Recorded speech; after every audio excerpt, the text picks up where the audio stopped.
Do, do, do, do, do, do, do.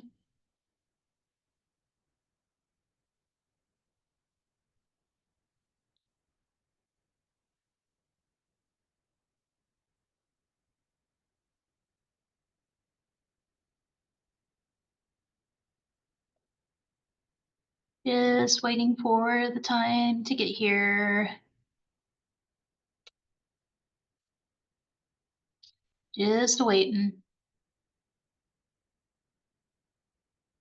Gonna give it a few more minutes until it's time. You get to see me being a complete and utter dork.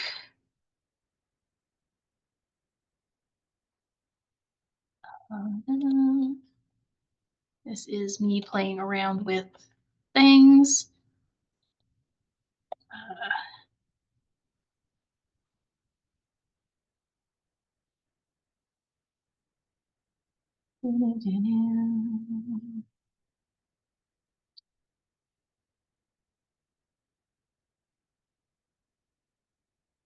What's your name? Last name? Okie dokie.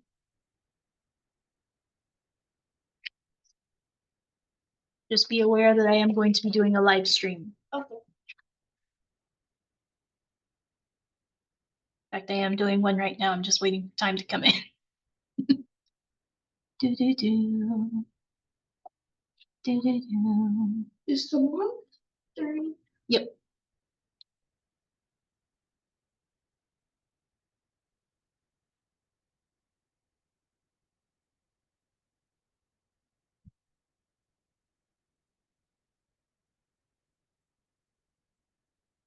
Get my notes up. How's your day been? Long. It has been a long day.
All right, while we're waiting, we can go over a few things. Hang on, I'm just sharing this everywhere.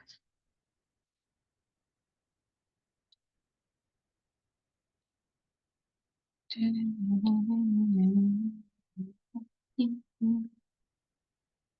right, just a few things to go over before we really begin. There's me. Okay. We do have our newsletter for the month out. This is going to be going on during spring break. Check out our Facebook page for more information. But basically, we're going to have an escape room that's themed around the Indiana Aviation Experience. Someone has stolen a commemorative compass, and now you guys have to find it. This will be happening every day during spring break for South Vermilion, which is March 17th to the 21st. So that is quite literally in a week and 4 days. And next Monday we're having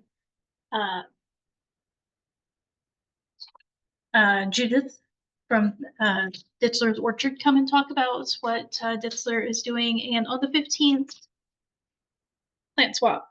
We will have some of our little baby spider plants ready to go home with you, and you can always bring in plants or seeds and swap them out here.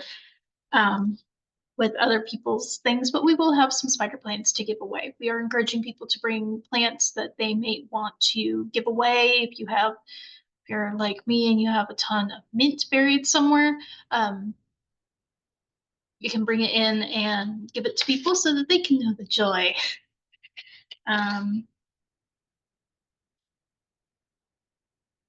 This is the NEA Big Read. We do have the books available for people to take. We have quite a few actually. The live was yesterday, and Misty had some issues with sound, so. But the in-person meeting is going to be on the 26th at 5 p.m. 26th is a Wednesday. But yes, these books, Sitting Pretty, The View from My Ordinary Resilient Disabled Body by Rebecca Tausig is available here at the Clinton Public Library. This is the NEA Big Read done in coordination with the Vigo County Public Library. So now that I've gotten some of our big announcements out of the way, I am going to get started on, and I've got to find the right setting on. I'm doing this via Zoom because OBS is not working. So bear with me. There we go. Genres. Specifically playing with genres. I had way too much fun making this.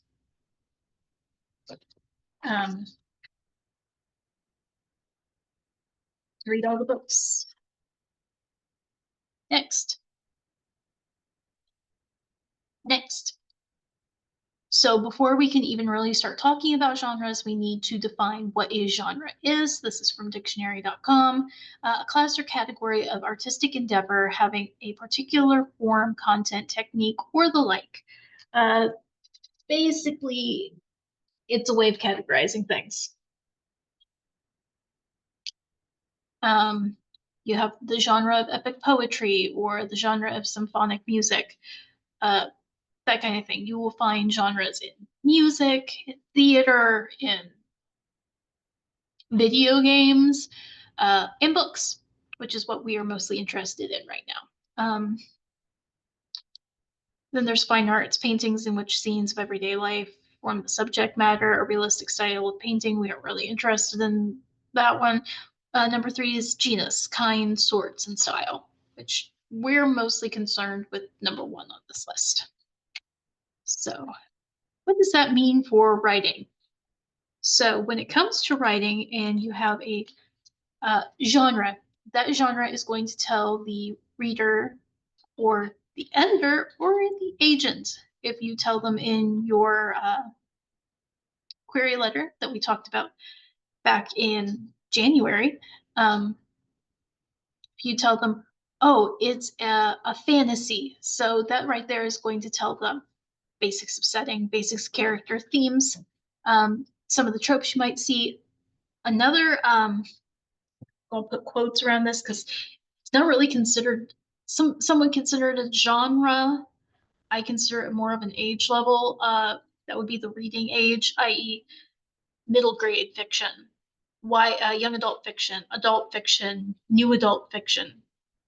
Those are sometimes considered to be a genre. I consider them more to be a, how to put it, more to be an age level and not really a restrictive one.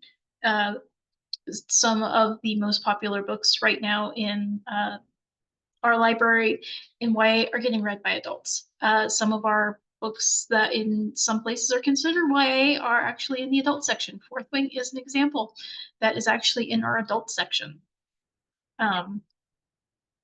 So really it's less of a genre and more of an age category for publishers and agents to like shove things into. One thing that will affect though is the vocabulary. If you're writing for a middle grade, you're not going to have, well, you might, depending on the middle grade, but like for picture books, you're not going to have like serendipitous, unless you're explaining what that means in the writing. So, or it's like a character who talks with really big words. So that reading age is also going to affect the vocabulary you use.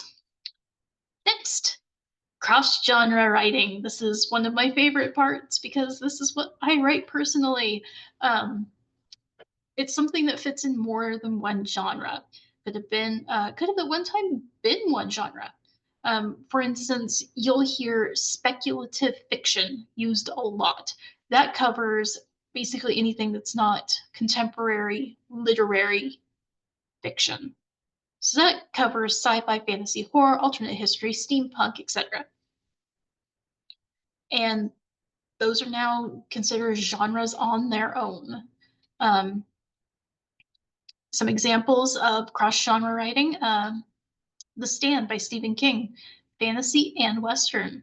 Cinder by Marissa Mayer, that is fairy tale and sci-fi, which fairy tale is actually a genre type. It is a type of fantasy subgenre, which we'll get into in more slides. Excuse me while I drink. But to stay hydrated, it is very hot up here on the second floor. Cephas Cain, Hero of the Imperium by Sandy Mitchell. If any of you are a Warhammer 40K fan, you know exactly why I did that.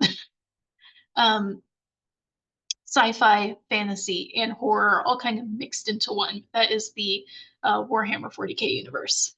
Some people say 40,000. I find it easier to say 40K. The Love Hypothesis by Ali Hazelwood is a rom-com. It's a romantic comedy.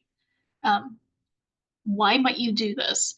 Well, it's just the way the story goes. This also has the potential for broadening your audience, while also at the same time limiting it.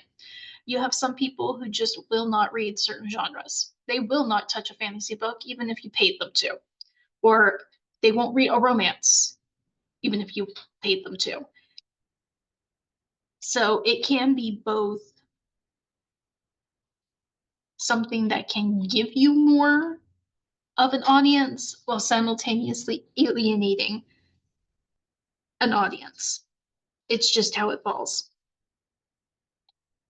All right, next up on our slides. It might also, depending on the exact mixture you're using, might be a little bit more difficult to market, but it might be easier because if you're doing something new, then you have the whole newness factor.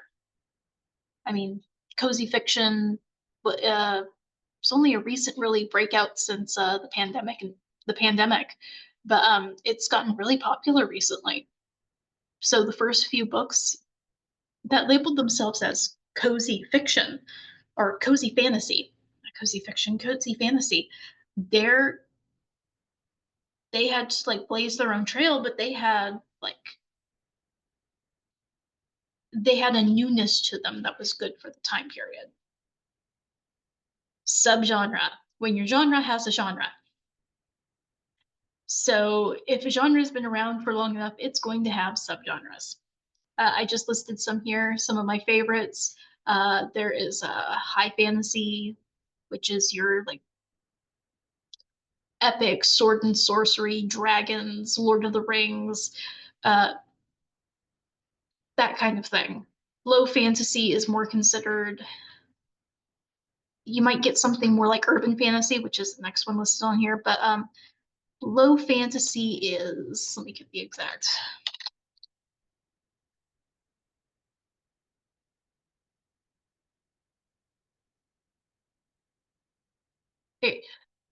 A subgenre of fantasy fiction where magical elements intrude upon a world that is otherwise recognizable as our own. We need to do that. No, no. There we go. Um, so that's your things. You could argue Harry Potter is a mix of low fantasy and high fantasy. Um, urban fantasy is also where you start getting into things like, oh, what's the one series? Mercedes Lackey? No. Um, Oh, with the vampires and Linda Hamilton. Linda Hamilton stuff. She would be low fantasy, urban fantasy, that kind of thing. You get historical fantasy. I'm putting Temeraire in there. Basically, the Napoleonic Wars, dragons. Um, Portal fantasy. Uh, Anyone who knows me and knows my flavor of anime and manga, I like Portal fantasy can also be considered isekai, which is my like bread and butter when it comes to the manga and anime I read. Um, so that just gives you an idea of that. And then there's superhero fantasy, which can cross with sci-fi. So yes, the Avengers, the whole MCU, technically a fantasy, also sci-fi. Horror. Um, Hats off to those of you who read tons of horror or watch tons of horror. I follow several of you on your podcast. But we get stuff like the slasher genre, psychological horror, cosmic horror, gothic horror, splatterpunk, um, Lovecraftian horror, which kind of blends in with some of these other ones. But like you also get like stuff like I Have No Mouth and I Must Scream, which is sci-fi with horror. So and then you have stuff like mystery, supernatural mystery, paranormal, which also has the paranormal mystery. Sometimes I think they use them interchangeably. Although paranormal mystery, I tend to find you're going to have the romantic partner be the like supernatural or not human creature, like the love interest. While a supernatural mystery could be like Grimm, the TV show Grimm, if any of you remember that, where you have like supernatural creatures who are killing people. Or it could be like a ghost is trying to tell you like how they died. That would be supernatural mystery. It can also be paranormal mystery. It's one of those ones that can be used interchangeably sometimes. Police procedural, cozy mystery, heist, a heist book like a bank robbery technically falls underneath mystery and thriller, but as you'll see later on in my slides as I go over different popular genres, mystery and thriller fill a lot of the same like niches. So oftentimes you will see a mystery thriller instead of just like straight up thriller or straight up mystery. It'll be like a mystery thriller. You're trying to figure out what's going on before like the world blows up. Dan Brown's The Da Vinci Code is a good example of that. And then there's noir. Um, Again, a lot of these cross over a lot, and they're not just writing, they're also in different forms of media. So the core tenets in the next few slides, we'll be going over some of the more common genres and what constitute a core tenet of this genre, or basically what people first think when you say, oh, it's a book, it's a genre type book. Does your writing need all of these things to be considered part of the genre? No. Like most things, there are exceptions to every rule. So yeah, you can end up with everything going from like 0 to 60, or like there are parts that when I say it's a fantasy book, there's going to be something that pops into your head immediately. You might think dragons, you might think elves, you might think magic, sorcery, big epic plot. Uh, and that is what we're talking about here. So we're going to go over just a few of them. All right, we're going to start off with historical fiction. You need a specific time period that is not the modern day. Bridgerton, uh, Downton Abbey, any of the 1687 books by Flint, which, by the way, if you like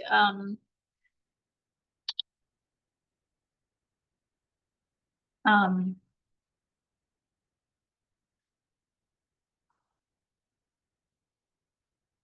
if you like things where like the modern day goes into a fantasy world, this is the modern day, like 2000-esque West Virginia coal mining town. Goes back in time to like the Germanic, the Hundred Years' War.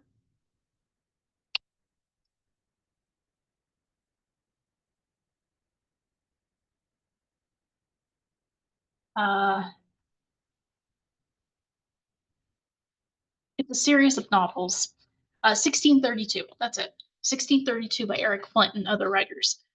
Um, yeah, I do recommend that. That is a very fun historical.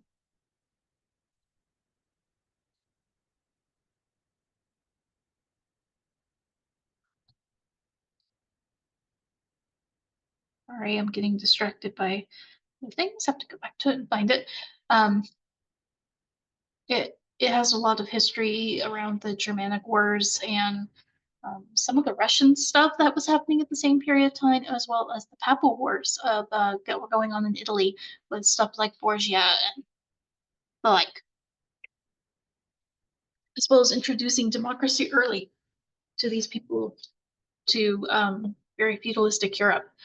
Uh, Next, an accurate portrayal of the social norms and culture at the time.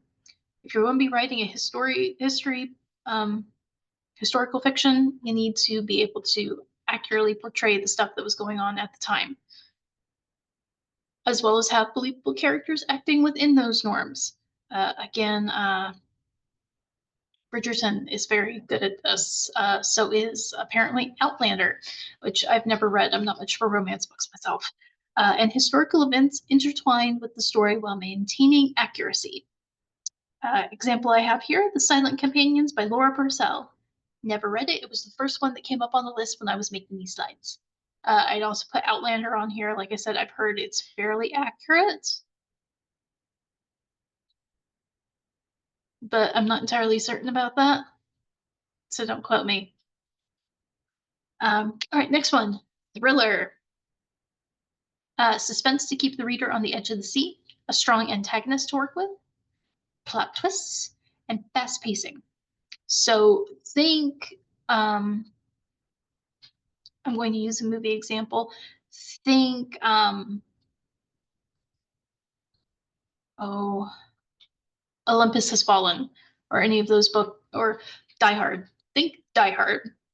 So very suspenseful. He's got to try and get his wife safe, break into this building, get his wife out, get everyone safe. But there's always stuff getting in the way, people shooting, lots of fights. Finally, that dropping off the giant building with dropping Alan Rickman off the top of a giant building. Um, and you're given a strong antagonist to work with. So the antagonist is someone that you are generally afraid of, genuinely afraid of. You know he's going to do bad stuff, and he's very threatening about it. Plot twist. I'm not going to give that one away because I don't remember Die Hard completely. But I do remember there was a plot twist about it wasn't about who hired the Russians or whoever it was to do it. I don't remember. It's been a while, but like yeah, plot twists. They're a well-known thing about these kind of things. Kind of like in Minority Report, where it's revealed that spoiler alert, where it's revealed that not everything they see is going to happen. That sometimes there's alternate things that could happen, and that our main character's mother, or the main future seer's mother, was murdered, even though they didn't think she was going to be murdered because they stopped the murderer. And it's complicated, but yeah, plot twist galore and fast pacing. It has to be fast paced. This is one of the few genres that has a quite low end word count for average. I've seen anywhere like 50 or 60,000 words for a thriller, for it's considered adult, versus like fantasy, which like goes up to 120,000 words, especially for epic fantasy, or even higher. So yeah, fast pace, constant do, thing. All right, next up is our mystery. Like I said, mystery and thriller sometimes cross a lot. There's going to be a crime. There's going to be someone to play our detective. It doesn't have to be called a detective, but it has to be the person who's going to be solving this mystery. There has to be a culprit. There has to be clues, even if the clues aren't obvious on the first read through. And the satisfying ending usually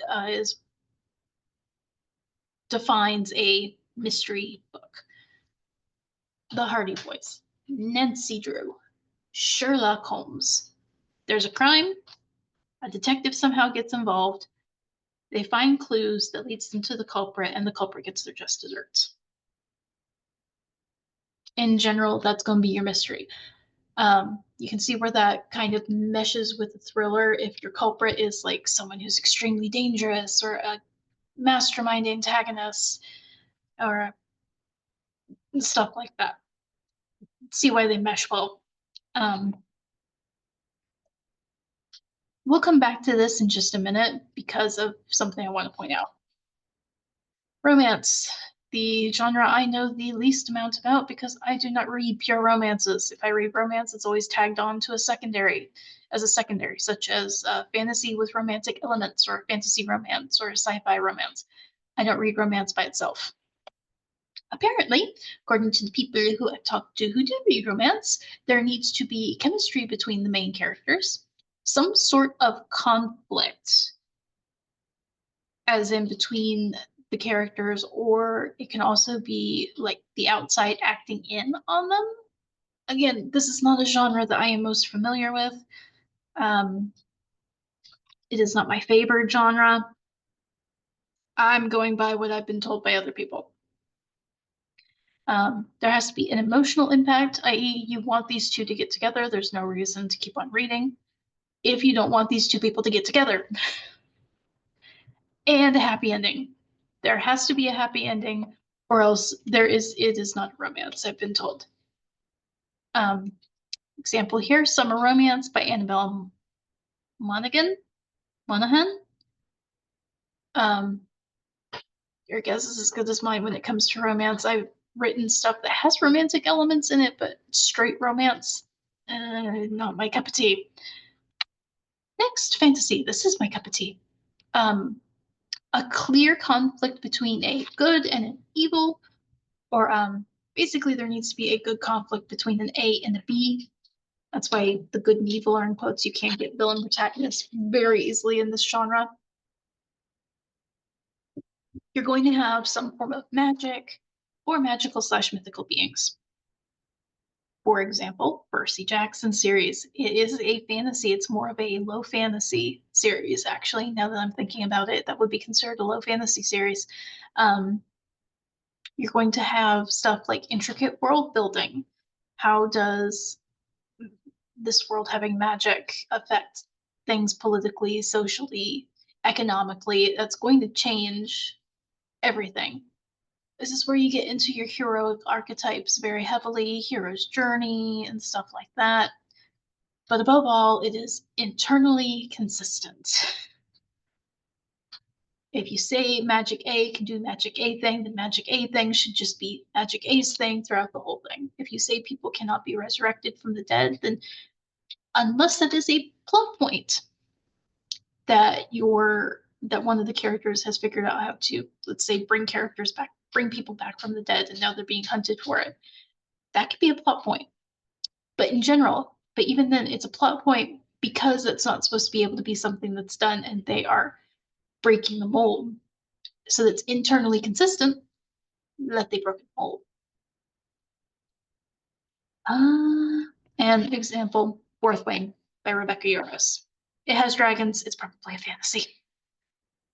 Next, sci-fi. You're going to have some sciencey elements, hence the science fiction part of science, the science part of science fiction.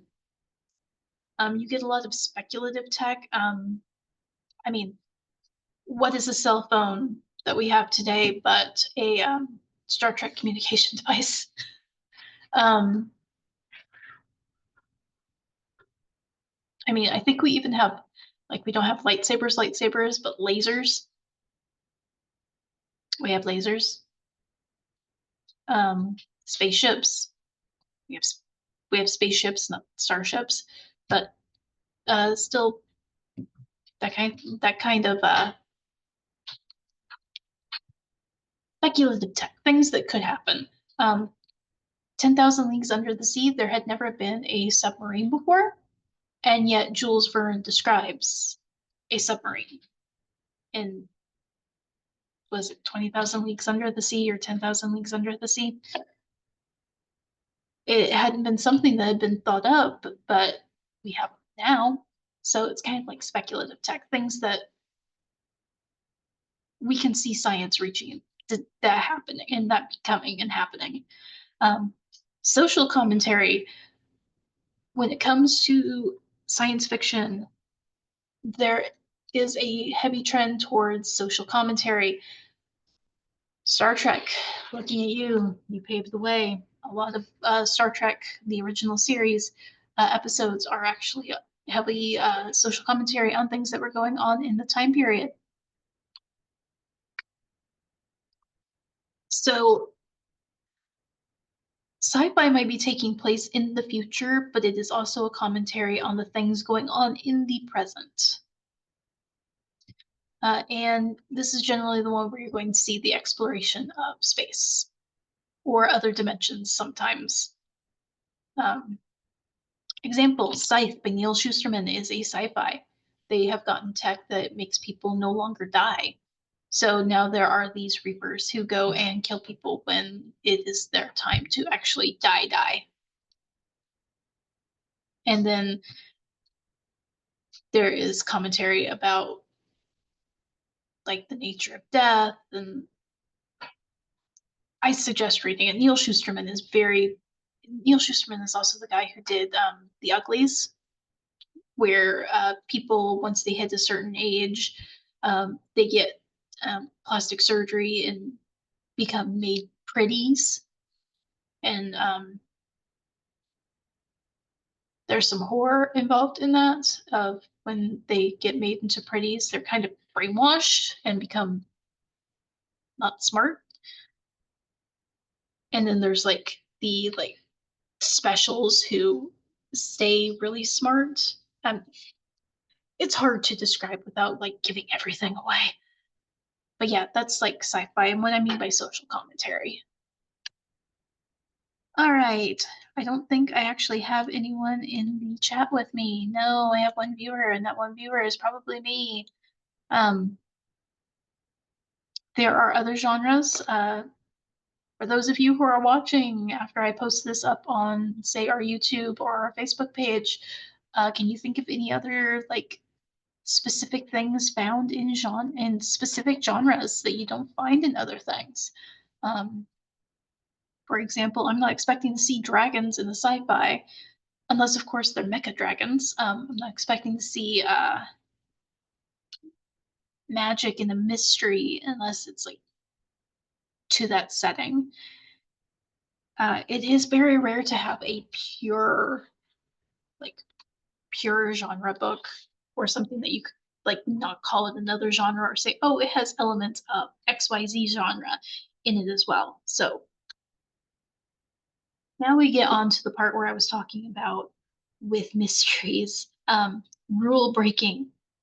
Must these rules for genres be constantly followed? No, but could lead to issues with you getting an agent, getting published, or with marketing. For example, romance doesn't have a happy ending. Romance publishers might not even want to see it, or it might be marketed as something else. Also, bear in mind if you are thinking in the romance genre, that genre has been heavily influenced by Harlequin, a publishing company that has a very strict beat sheet that writers must follow. So people are expecting that kind of thing in a romance book.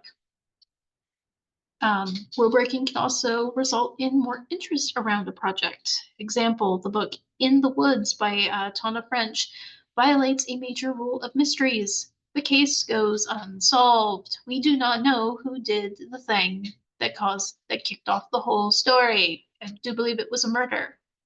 This book has won multiple awards and inspired a TV series, Dublin Murders on BBC and Stars. And if you read the reviews of this book, people either hate it or love it. And they hate it because it doesn't solve the mystery. And they love it because you're left speculating. So again, it's a taste issue. Um, Now,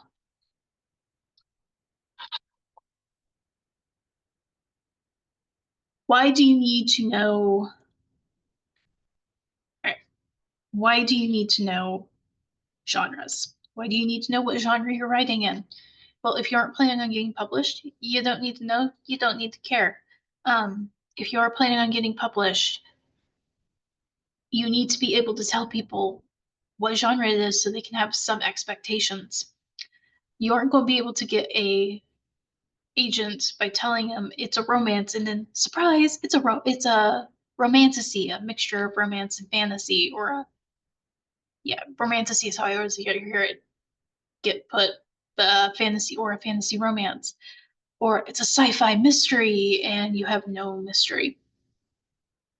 So it is about being able to give your audience a sort of expectation. Do you have to hit all those expectations? No, you do not. You can, in fact, like hide things, blow them out of the water, stuff like that. Unreliable narrator thinks it's a Don Quixote de la Mancha. Don Quixote, he thought he was in like one of those adventure novels. Everyone else is like, look at this guy. He's crazy. Oh no.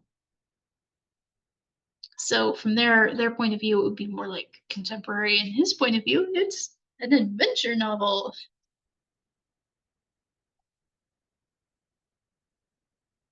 Right, like I said, it is very warm up here, and I am very thirsty. Um, so yes, that is. We bring back to the core tenants part. It doesn't have to have everything that like these are listing. Even if you just hit like a few of them, like fantasy is such a wide arcing one, so is stuff like horror and mystery. The mystery is a bit more narrow because you need to have like something happen that is done by somebody and someone needs to find out about it or figure out who did it. That mystery is a little bit more like hard coded than say fantasy or sci-fi or romance. So that is today's talk on genres and playing with them. Are there any questions? For those of you who are watching the recording of this meeting, I will answer all questions in the comments. Don't forget to also check out our Google Classroom.